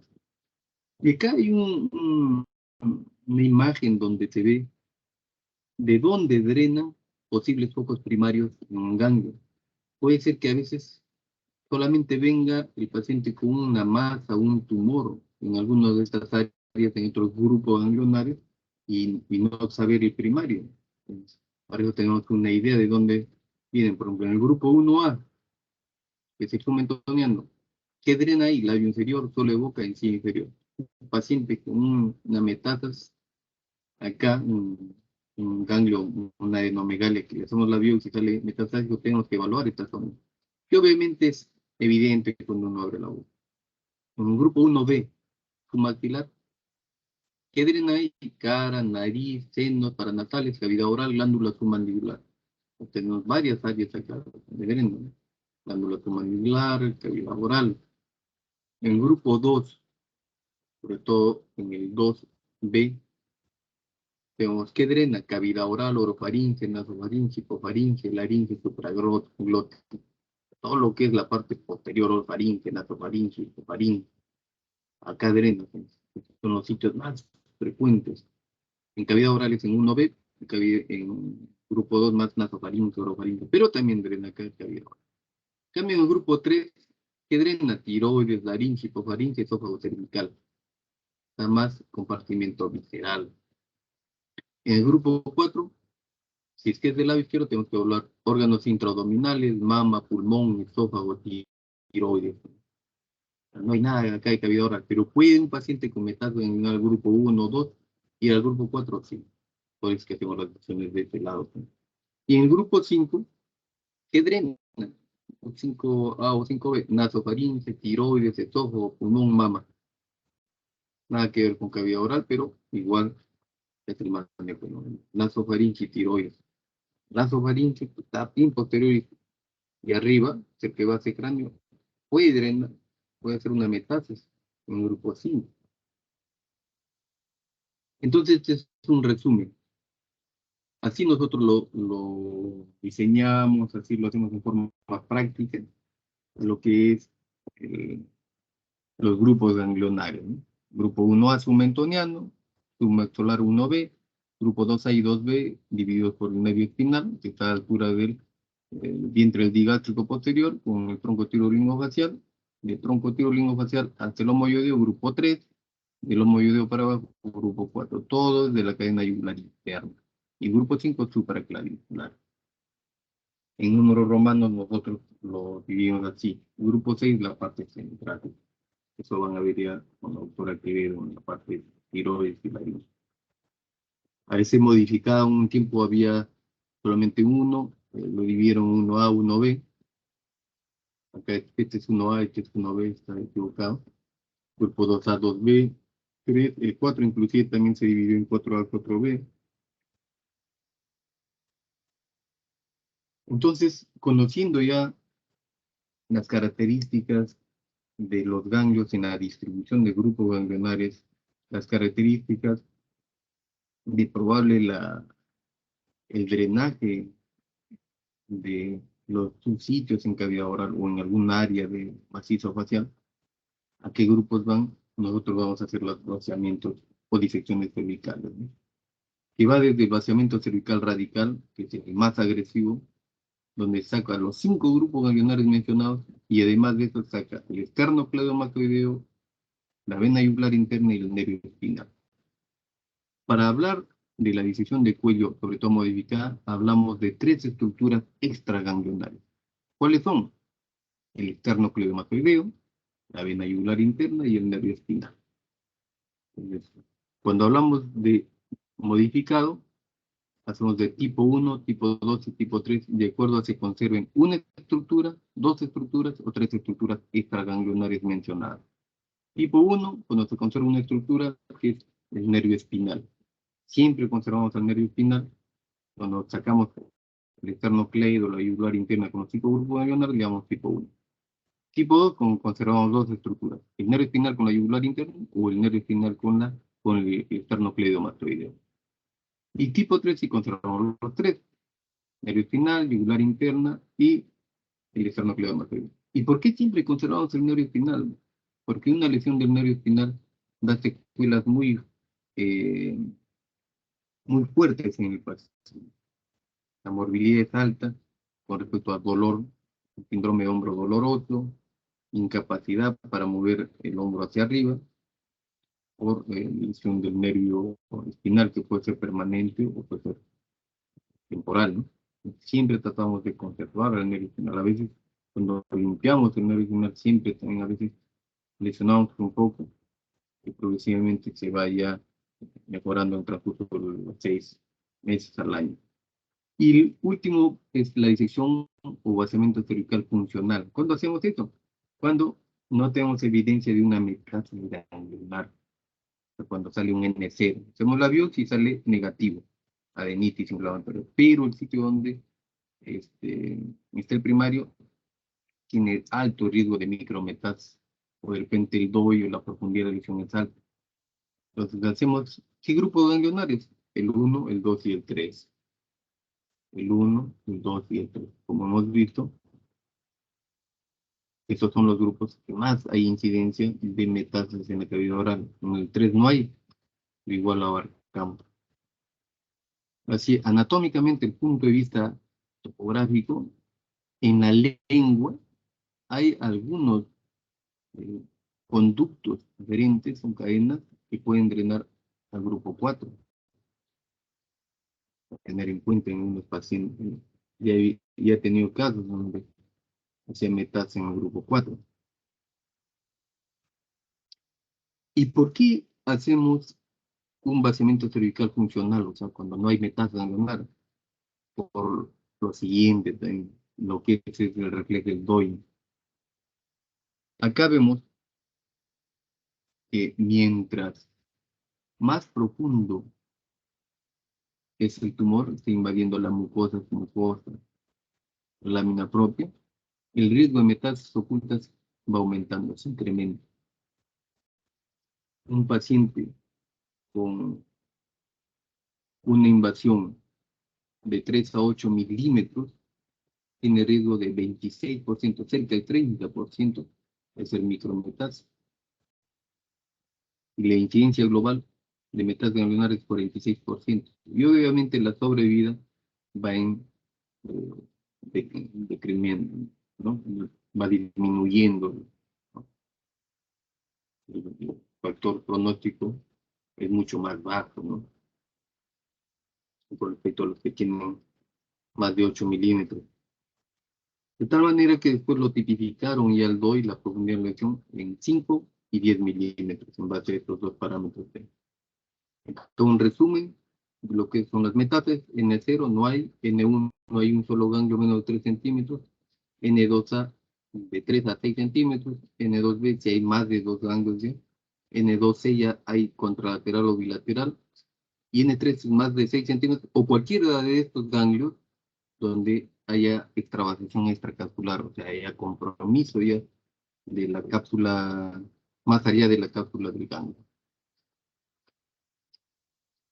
Y acá hay una imagen donde comparamos el porcentaje de incidencia de metástasis ganglionar en nuestros subsitios, tanto de cavidad oral y orofaringe.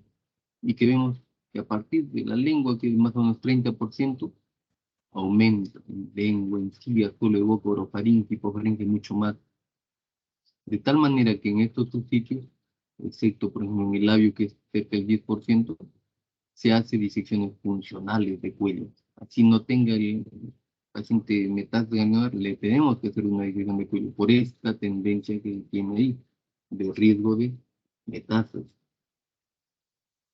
Entonces, un paciente que se opera, vamos a hacer un control postoperatorio, como son cirugías más o menos de unas más de 3 horas, le hacemos una sonda Foley para controlar la diuresis, ponemos una sonda nasogástrica para que se nutra durante unos 15 días, ponemos hemosupi con drenes a función negativa.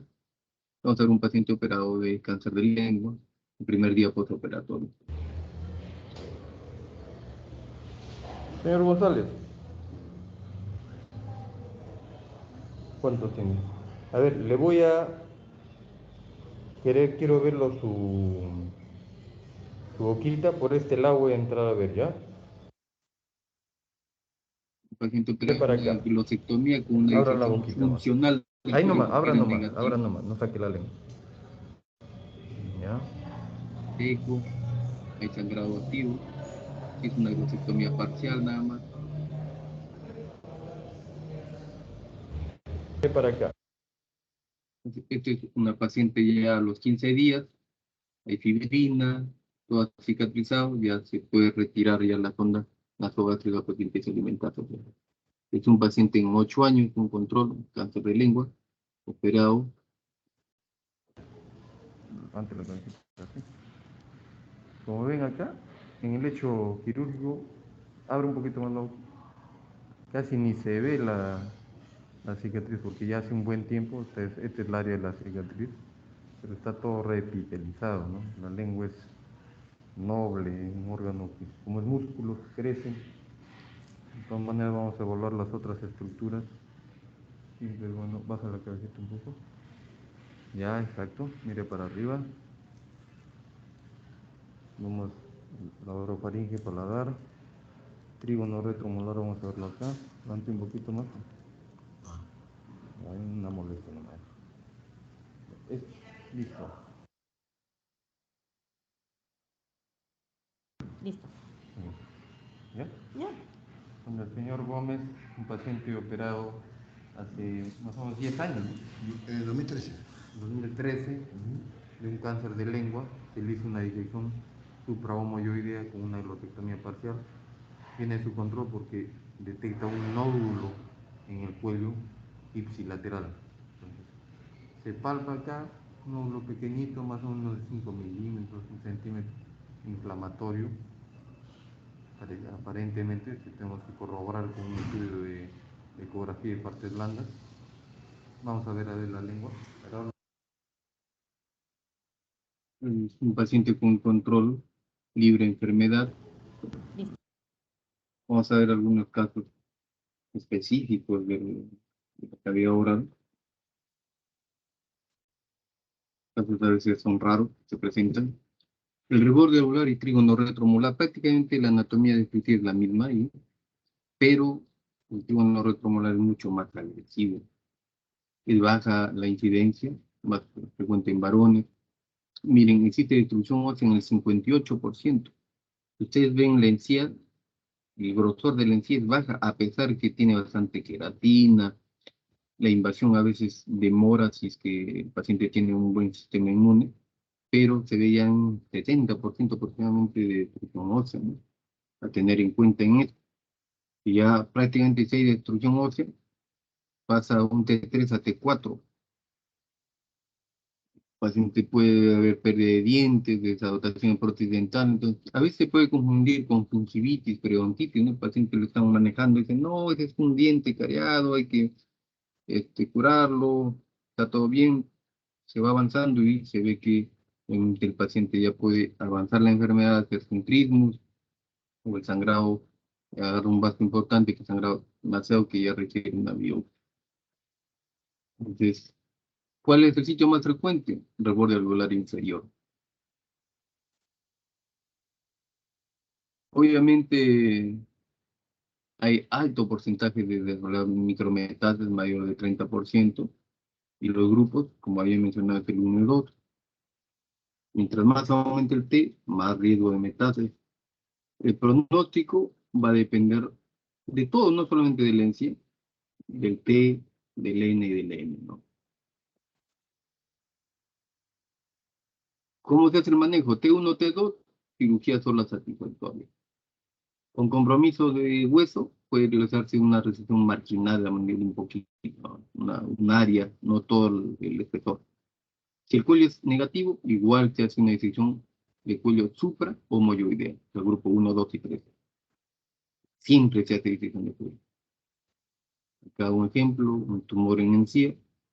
Se hizo ya la disección de cuello, se hace la mandibulectomía segmentaria. Ya cuando hay enfermedad avanzada se necesita un manejo multidisciplinario. Se hace resección segmentaria de la mandíbula, saca un segmento de la mandíbula y se tiene que evaluar la técnica reconstructiva. Una radioterapia complementaria. Siempre un paciente ya un T3, T4, tenemos que evaluar el resultado de la patología para ver factores que me indiquen que necesita radioterapia. De por sí siempre ya mandamos a oncología y radioterapia para que le den su radioterapia. El tema es que los tiempos a veces demoran mucho en recibir su radioterapia. Esta es la supervivencia, obviamente baja. En un estadio 3 baja de un 50% en forma general en los tumores de cáncer de cabeza y cuello. Acá vamos a ver un caso raro, un paciente con cáncer adenoide quístico de encía.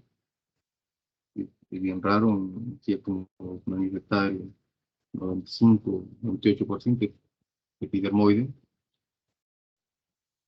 ¿Cuánto tiempo tienen los síntomas? Hace 4 años más 4 o menos. años. ¿Cuál Sí. fue la molestia? La molestia comenzó con un dolor de muela, pensando yo que sería la muela del juicio. Me hice solamente una curación simple, me pasó por unos meses y luego comenzó nuevamente a brotar.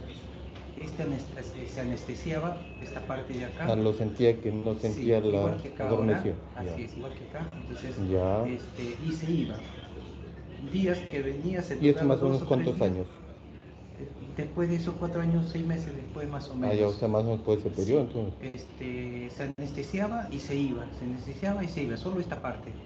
Y luego al ver que ya el dolor fue inmenso el año pasado, en enero comenzó ya a ser más seguido, ya se anestesió completamente, ya no se iba ni venía, sino ya se quedó anestesiado ahí y ya sentía que se iba un poquito más hacia la derecha, entonces, y el dolor encima no me dejaba ¿Y dormir. bultito? ¿Había una hinchazón? Este huesito, este poquito de acá, cuando se hincha o se hinchaba, porque ahora ya no se está hinchando, cuando se hinchaba un poquito, era donde me venían ya los dolores como si fuera un hincón que venía desde acá, como si estuvieran hincándome y me venía todo hasta acá y luego se me venía como un recorrido hasta la nuca de la sien y acá en la nuca. O sea, el dolor me venía bajo esa forma. Sí. Y como en enero ya era constante y no me dejaba dormir, en junio me fui a hacerme sacar también por un cirujano la muela del juicio. Entonces, por ejemplo, esta clínica de manifestación en las magnesias se ve que es de un tipo de tumor que está invadiendo un nervio, ¿no? Es diferente a la clínica de los cánceres epidermoides, que se ve un tumor que o puede ser crecimiento exofítico o endofítico. Este es submucoso, no es de la mucosa como tal. Y esto ya ha habido de larga data que está ingresando al nervio, en este caso el dentario inferior, ¿no? ¿Cuánto tiempo? Se hace la biopsia y sale un adenoide quístico, se hace una tomografía donde se vence en corte axial esta parte del cuerpo mandibular, una destrucción ósea, con ya compromiso de tejido blando alrededor, compromete ya la parte del platisma. Estos tumores adenoide quísticos son bien agresivos, dan metástasis a distancia y van hasta la parte del nervio, ¿no? Pueden ir hasta base cráneo y hacer nidos de células. Entonces, acá se ve la lesión acá en el cuerpo mandibular.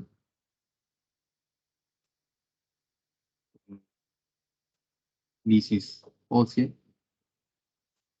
Entonces, se hace una mandibulectomía segmentaria, se retira toda la placa mandíbula. El paciente posteriormente, el manejo de radioterapia, estos tumores no son radiosensibles, sin embargo, se les da, y tienen que hacer un control de 15 a 20 años. Este es un tumor avanzado, un cáncer de encía inferior, la región sinusiaria. Mañana va a haber un caso parecido a este de acá. Se va a ingresar ya con cirugía plástica. Primero se premariza la vía aérea. Se hace planificación de la reconstrucción con un colágeno pectoral. Se hace la resección, todo este era un bloque de tumor, y la lengua, queda la lengua sin parte de hueso, queda toda esta área a reconstruir, ¿no? Acá no se reconstruyó con hueso, solamente se unió con parte blandas la pieza quirúrgica con los contenidos cervicales, disección de cuello, disección de cuello bilateral, y se hace una reconstrucción con un colojo pectoral mayor, con plataforma muscular. Lo eleva y el cierre se cierra todo y se coloca tanto en la parte del mentón como en la parte de la cavidad oral.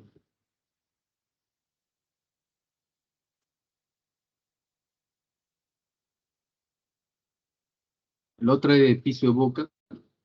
La característica de los tumores de piso de boca, que a veces pueden aparecer bastante metástasis ganglionar. Igual en varones mayores de 60 años, el epidermoide es el más frecuente, 95-98%. Estas lesiones pueden ser infiltrativas dolorosas, pueden ir al hueso, a la lengua, de acuerdo al avance de la enfermedad, o manifestar, dan bastante metástasis ganglionar, tienen bastante infiltración por vía linfática. Tenemos que ver bastante con respecto al grupo 1A y 1B. Es decir, el grupo submentoniano es submaxilar, el grupo A, 1A y 1B. Ejemplo, lesiones ulcerativas infiltrativas. De un T2 ya poder metástasis ganglionar, se tiene que hacer una disección de cuello. ¿Ya? El 30% es estadísticamente significativo. En un T1 se puede obviar la disección de cuello, sí, pero es bien raro que venga un T1. Entonces se hace la resección quirúrgica o radioterapia sola, pero en estadios tempranos.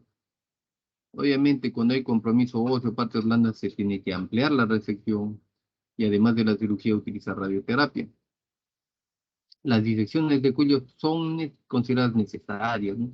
Si el tumor está en la línea media, se tiene que hacer una disección de cuello bilateral, porque la infiltración linfática se va a dar a los dos lados. La radioterapia complementaria, bueno, esta es la cantidad que a veces se utiliza 60, 70 Gray o 70.000 centigrade. Eso lo evalúa el radiólogo, perdón, el radioterapeuta. Actualmente ya hay hasta dosis fraccionadas, una serie de protocolos para evitar eh, las secuelas, ¿no? Las reacciones adversas a la radioterapia. Son bastantes. Este es un T1, por ejemplo, de un cáncer episovocal localizado, se hace solamente cirugía, solamente amplio los márgenes y se coloca un injerto cutáneo. El pronóstico lo va a determinar invasión perineural, profundidad, grado de diferenciación. Esto es en general en todo. Paladar duro. El paladar duro tiene una característica especial dentro de todos los subsitios. ¿Por qué? Porque el tipo de epitelio es diferente. Hay mayor cantidad de glándulas salivales menores, de tal manera que la incidencia de carcinoma epidermoide, a comparación de otros subsitios, es solamente 50%. En los otros que es mayor del 92%, en algunos 98%. En el paladar solamente da el 50%. Y el otro 50% va en los tumores de glándula salival menor, el adenoide quístico, el adenocarcinoma. Esa es una característica. Y por tener mayor cantidad de glándulas salivales menores, la incidencia de metástasis ganglionar es bien baja, menos del 30%, de tal manera que este es el único subsitio, además del labio, pero el único subsitio de la cavidad oral, en donde no se indica una decisión de cuello profiláctica o funcional o electiva. No hacemos la decisión de cuello, salvo que sea un T2, T3 o T4 que esté invadiendo estructuras que son metastizantes, ¿no? La mucosa oral, la gingiva, etc. Por ejemplo, una úlcera es un adenoide quístico, un tumor de glándula salival menor, menor incidencia de metástasis ganglionar. El manejo quirúrgico se puede extender a tejido bueno, paladar blando, a trígono, y ahí ya se requiere radioterapia complementaria. Generalmente no se realiza tratamiento del cuello, si es que está localizado en el paladar duro nada más, obviamente. Se hace maxilectomía y se pone una prótesis que pueden ser primero temporales, después definitivas. Radioterapia en general, en cualquier área de cavidad oral o de cabeza y cuello, cuando se da complementario, cuando hay márgenes quirúrgicos cercanos o comprometidos, invasión perineural o metástasis ganglionar. Mucosa oral. La mucosa oral también tiene su característica, porque ahí es donde a veces más se desarrollan las leucoplasias. El paciente se muerde, o el paciente fuma, o de repente usa algunas sustancias y al masticarlas, como la hoja de coca, va a producir lesiones crónicas y va a producir una leucoplasia o una displasia, eritroplasia, hasta carcinomas in situ, carcinomas invasivos. Por eso es que es más frecuente en la India. La característica también de estos tipos de cánceres que se da una variante, es la verrucoide, que a pesar de ser un carcinoma epidermoide no es tan agresiva. Se desarrolla la leucoplasia como manifestada, puede invadir las otras estructuras cercanas, es un tipo de verrucoide, se da una leucoplasia. Puede haber trismos en cualquier subsitio, que invada el espacio masticatorio, obviamente.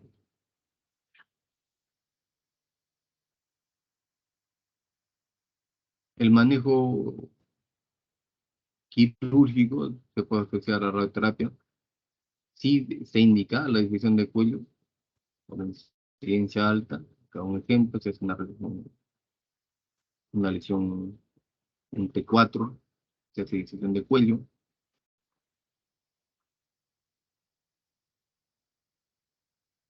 Igual las indicaciones de radioterapia. Vamos a la lengua. La lengua es un sitio más frecuente que vemos en los cánceres de cavidad oral. Y cada vez va en aumento, cada vez la relación hombre-mujer está aumentando las mujeres. Carcinoma epidermoides el 95%, como manifestada, la epidemiología nos orienta, pacientes de la cuarta década, tercera década. Los subsitios más frecuentes de la lengua son los bordes laterales y también la punta. El sitio más frecuente es el borde lateral. El paciente viene con dolor, el paciente no puede aguantar un mes con una lesión que sangre y le duele y no puede comer, no puede hablar. Rápidamente es lo bueno que a veces rápidamente vienen y se puede hacer el manejo quirúrgico terapéutico. Y lo más dificultoso, lo más de mal pronóstico es los que se manifiestan en forma infiltrante, la de crecimiento endofítico. Es en la cara ventral de la lengua una lesión, ya asociado acá a piso de boca, en la parte posterior. Este es el típico, una úlcera en el borde lateral. Mucho tiene que ver el estado de higiene dental. Los pacientes tienen este tipo de higiene dental. Y lastimosamente esto hace que el pH sea ácido y eso potencie más lesiones malignas. La diseminación linfática se va hasta los grupos 1A o 1B. En cerca de 3/4 partes del paciente puede haber ganglios positivos en la lengua. Aquí hay bastante riesgo de metástasis ganglionar. 3% pueden ser contralaterales y 1/4 bilaterales. Ya he tenido bastantes casos en que el paciente se hacía el diagnóstico incompleto. Se decía el diagnóstico de metástasis ganglionar de un lado, y el paciente venía a los 15 días o cerca al mes con el ganglio contralateral.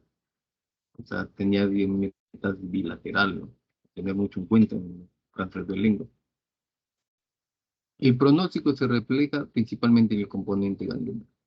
En cabeza y cuello en general es así. El pronóstico está dado por la metástasis ganglionar. ¿Qué factores influyen también? Además, estos son los factores a nivel histopatológico. Cuando tenemos la pieza quirúrgica, vemos si hay invasión perineural, si hay invasión vascular linfática o vascular, con respecto a los márgenes quirúrgicos y la profundidad de la invasión. Todo va en el pronóstico del paciente. El manejo es quirúrgico, hacemos glosectomías parciales asociadas a disecciones de cuello, profilácticos y CN0. A veces se puede utilizar la braquiterapia como se utiliza en cuello uterino, pero nosotros no usamos esto. Más de las 3/4 partes de pacientes con cáncer cavidad oral están en estadio T2 en la lengua. Eso es lo bueno, que se hace el diagnóstico rápido en estos pacientes. Algunos casos, ya esto se ha visto en una diapositiva, cáncer de paladar duro, T2N0 M0, no se hace disección de cuello en este caso, se hace la maxilectomía y se coloca en la área cruenta un obturador palatino. Un cáncer de labio, El cáncer de labio no da metástasis ganglionar, es baja, es menos del 10%. Sin embargo, este paciente ya está invadiendo la parte del surco vestibular. Entonces, además de la resección, se creyó conveniente hacer una disección de cuello lateral con una buena evolución. Caso de un paciente con un melanoma en mucosa labial, ya con metástasis ganglionar y metástasis pulmonar, que el paciente no podía comer. Entonces se hizo una cirugía paliativa. No, Sangraba Sí, mucho. da miedo, es porque levántelo hacia el tiene su... bultito, el bultito. No, con la mano. A ver. Esta parte, Porque está con bastante. sin moverlo tanto. Era mucho. Ya, Era Pero bájalo. es una cosa difícil negra, eso. controlarlo. Sí. Bájalo. Pues, ya. Mire para acá, señor. Ahí se ya voltea, papá. Ahora la boquita. Ari. Ya, saque la lengua. Podía mover Meta. la lengua, todo. Entonces Meta podía la comer, lengua. ¿no? Podía deglutir, pero no se podía hacer esto porque tenía el tumor. Entonces se plantea la cirugía, se reseca el tumor. Obviamente este era paliativo. Se hace la reconstrucción solamente en forma paliativa, porque su pronóstico es malo. Otro es un sarcoma en mucosa labial, más frecuente en niños, que da quimioterapia, el paciente mejora, hace una buena respuesta a la quimioterapia y plantea la cirugía después. Después ya se hace la plastía. Un paciente melanoma en mucosa gingiva, van a ver cómo 59 años. ¿Desde cuándo tiene su problema? Más o menos hace ya 2 años. 2 años. ¿Cómo fue? O sea, porque lo que pasa es que mi diente se empezó a mover así de la nada. Ya. Y yo no me la sacaba por estética, ¿no? Entonces Ya. estaba moviendo y de ahí empezó a salir el bultito. Ya. ¿No tuvo un cambio de coloración en esa zona? Bueno, no solamente el bultito nomás. ¿Un bultito? ¿Qué color era el bultito? Negro. Negrito, pues. Sí. Cambió la coloración Claro, además sí, del bultito. claro, sí. Y se hizo más flojo el diente. Ajá, Ya, sí. lo sacaron. Sí, de ahí me lo sacaron y se supone que ahí iba a bajar. Ya. Y bajó un poquito, pero de ahí se volvió otra vez a salir. A salir. Ujú. ¿Al cuánto tiempo de que lo sacaron? Más o menos al mes me empezó a salir de nuevo. Ya. Y de ahí, eso lo vio el odontólogo. Claro, de El ahí odontólogo le hizo la biopsia. no, me dijo para irme a hacer una biopsia, pero de ahí me fui al seguro. Ya. Lo continuaba después de vuelta, entonces estaba jugando fútbol y se había hinchado y se reventó y fui al seguro de allá de donde me corresponde, que es acá Cailín de Villa María. Ya. Y ahí me lo curaron, me lo sacaron todo y después de medio año me volvió a salir. En el mes de septiembre, Agosto me han operado. agosto del 2020, Sí. el año pasado, Sí. le hacen una biopsia ahí. Sí. Ajá. Ya. Después que me limpian todo eso, me hacen la biopsia, ¿no? Con lo que habían sacado. Ya. ¿Y sacaron hueso también de esa parte o solamente de encima? De encima nomás. De encima, ya. Sí. Y eso fue el resultado. Sí. Y en el cuello los bultitos que tenía todavía no los tiene. ¿Cuándo le empezó? Eso ya salió después que me han salido de acá. Más o menos cuando, en noviembre, diciembre. Sí, más o menos, sí, en diciembre, sí. Usted más o menos a los 3 meses de la cirugía. La de acá yo lo tenía yo, pero chiquito nomás. Yo pensaba que era por la de ganglio, como yo tengo tiroides. Tiroides. Entonces pensaba que era por eso, ¿no? Y de ahí ya me ha salido acá. Ya, pero eso ya después que... Ya. O sea, ese bultito del lado derecho ya lo tenía hace cuánto tiempo? Hace como 4 o 5 meses, pero estaba chiquito. Ya, 4 o 5 meses. Ajá, sí. O sea que toda tu enfermedad más o menos es cerca de ¿cuánto tiempo? Como le digo, la de acá. Del diente, desde el bultito acá de la encía hasta apareció hace 2 años, 1 año creo. Sí, 2 años, prácticamente 2 años. Sí. Ya. Pues como ven, 2 años el paciente está es un melanoma en mucosa, que son uno de los más agresivos. Entonces, el paciente viene Ya no se ve una lesión como tal en la parte de la premaxila, tiene buena cobertura cavidad oral, pero se ve en el examen físico una infección, una simetría en la región submaxilar, que es el grupo 1B, bilateral más en el lado derecho. Se revisa las láminas que había traído y se confirma de que un paciente con melanoma, ¿no? Entonces, melanoma maligno, patrón epitelial ulcerado, un riesgo, bueno, no lo pueden evaluar. Se le hace la biopsia de aspiración, una citología del ganglio, que sale melanoma melanótico.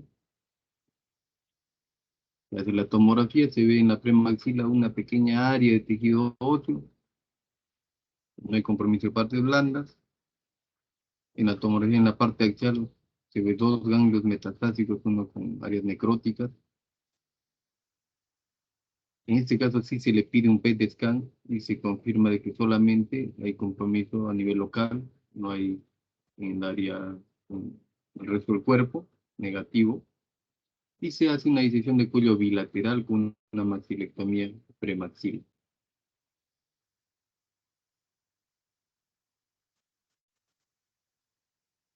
Esta es el área de la premaxila que se sacó, usó solamente parte del labio. En este caso, un paciente con cáncer de lengua, un T3N1M0, que cruzaba la línea media. Entonces, se le plantea la glosectomía ampliada con inclusión de cuello bilateral. Es una hemiglosectomía izquierda ampliada, de otro lado. Y es una disección modificada tipo 2. Veíamos que había compromiso de músculo. Conservamos dos estructuras, la yugular interna y el nervio espinal.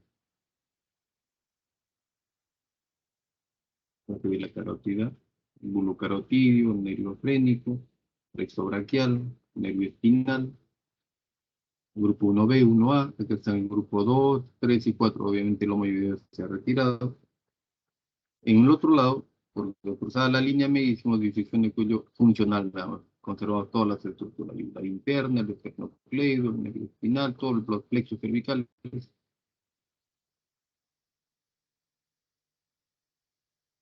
es la pieza quirúrgica y esto es cómo se envían, ¿no?, los grupos ganglionales. Estadios avanzados ya necesitamos el manejo ya reconstructivo, oral mayor o con microquirúrgica radial. Cánceres avanzados a veces donde ya no hay movilidad de lengua, hacemos parte paliativa, pero las resecciones a veces son tan grandes que el paciente se queda con un ostoma traqueal o una zona torácica permanente o hacer una gastrotomía. En los pacientes y estadios avanzados hacemos traqueotomía con una gastrotomía, un manejo paliativo. Porque un paciente con cáncer mucoso oral avanzado, que de acuerdo a la tomografía invadía el espacio masticatorio y era un T4B, no era quirúrgico. Pero la paciente podía haber, hacía buena apertura y se intentó hacer la resección. Se quería hacer una reconstrucción con colágeno frontal, pero se hizo una disección cervical derecha tipo 3, o sea, se conservó 3 estructuras, que es el esternocleido, la yugular interna y el nervio espinal, y sacó 5 grupos ganglionares, disecamos el nervio facial para retirar el tumor que está en el espacio parafaríngeo, pero vimos, cuando resecamos había una gran extensión de área que con ese colágeno frontal no iba a cubrir el defecto. Lo que hicimos es reconstruirlo con el colágeno pectoral mayor, con plataforma muscular. Tocamos el colágeno, no hubo ninguna alteración estética, sacamos toda la mandíbula de esa zona. Otro paciente con una mandibulectomía segmentaria ampliada a piso de boca, Coloco un colajo pectoral mayor.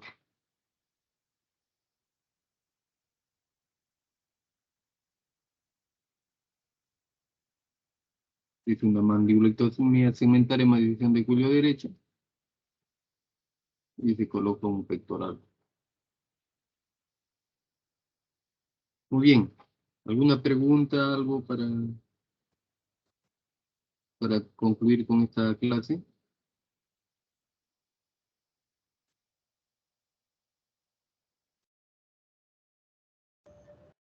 Doctor, una pregunta. Sí. ¿Los controles de recidivas se hacen por cuánto tiempo o depende del tipo Bien. Muy buena ¿Sí? pregunta. O sea, los controles que se hacen va a depender del resultado de la patología. En cánceres avanzados con T4 o T4A, se debe hacer cada mes durante un año. El siguiente año ya es cada 3 meses. A partir de los 2 años donde se ve más residuos son los 2 primeros años. Al tercer año ya podemos hacer cada 4 o 6 meses y a partir del quinto año una vez al año. Pero cada paciente es diferente, entonces yo particularmente en cánceres muy avanzados les hago cada 15 días durante cerca de un año, ¿no? Si no es cada mes, porque hay pacientes que no son de acá, entonces para que ven es un poco complicado, entonces lo hacemos cada mes. Por lo menos un año. Si el año no hay ninguna alteración, ya podemos hacer cada 3 meses durante el otro año, ¿no? Los 2 primeros años son importantes la recidiva. La recidiva se da, primero se tiene que determinar si es que es persistencia de la enfermedad, que persiste la enfermedad a pesar de que se ha dado el tratamiento, o de repente había un periodo donde no tenía, estaba libre de enfermedad, y apareció nuevamente la enfermedad, eso se llama recidiva o recurrencia. Eso más o menos se ve a los 6 meses después de manejado, sea quirúrgicamente o sea por quimio-radio, ¿no? Entonces, más o menos así es el protocolo de control del paciente con este tipo de patología, de enfermedades. Bien. Gracias, doctor.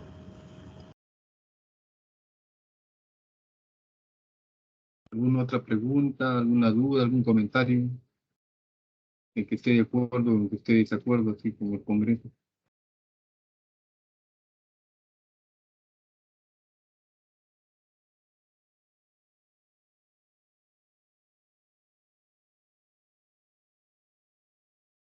Y como se dan cuenta, esta patología implica manejos multidisciplinarios, es como oncología y radioterapia, implica resecciones mutilantes a veces, que tenemos que reconstruirlo con colgajos regionales o hacer colgajos microquirúrgicos.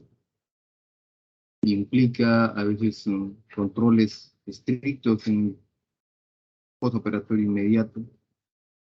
Son cirugías que a veces demoran en promedio unas 5 o 7 horas, pero a veces ya cuando se hace más cosas, como 8 o 10 horas, y ya cuando se hace cosas más complejas como microquirúrgico, a veces puede ser hasta 15 horas, 12 horas.